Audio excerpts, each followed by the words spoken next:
Okay, second part of my school days, I'm going to look at my memories of home.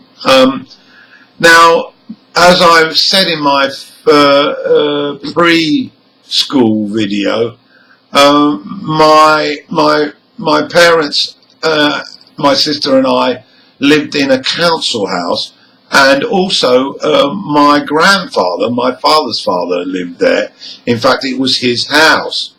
Now, as my parents both worked, I spent a lot of my early childhood with my grandfather. He was a really lovely man, very gentle, very soft-spoken, and very instructive. And he spent long periods of time nurturing me, taking care of me, and educating me about the perils of life. So it was a very traumatic experience when, at about 10 years of age, one Saturday, my grandpa was shaving in the kitchen. He always shaved in the kitchen, in the kitchen sink. And on this particular morning, I was in there talking to him, and all of a sudden he fell on the floor. He'd had a heart attack. I didn't know that, but I shouted to my father, who was there, and he quickly arranged an ambulance to arrive. And the last I saw of my grandfather was him being carried out to the ambulance, and he went to the hospital with my father. A couple of hours later, my father came back and told me that my grandfather had died. Okay, let's move on to some other memories that are a little bit more happy.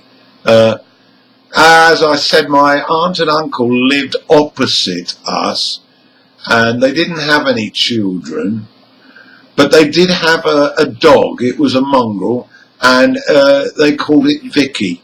I spent long periods, particularly after school, over at the house, and played with the dog.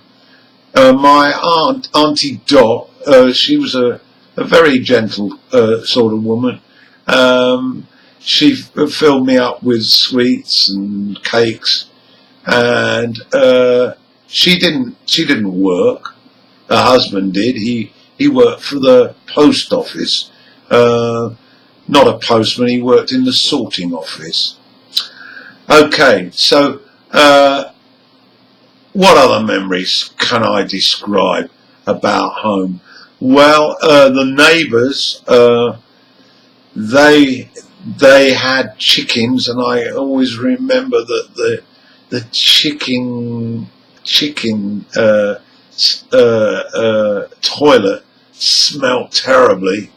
The other next door neighbour, I always had problems with them. Their name was Wood, and the problem with them was that my football, would often go into their garden, and they were rather reluctant to throw it back. They saw me as a nuisance, so sometimes we had to wait for some time for the ball to be returned.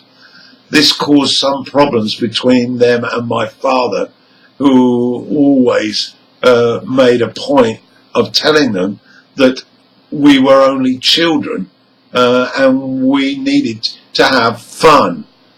And in fact, my father would frequently join me and my friends in our back garden to play football in the evenings. He was a magnificent father, always keen to give his time, and we also played cricket in the back garden, which was again a highlight. Okay, so that's a picture of my life at home.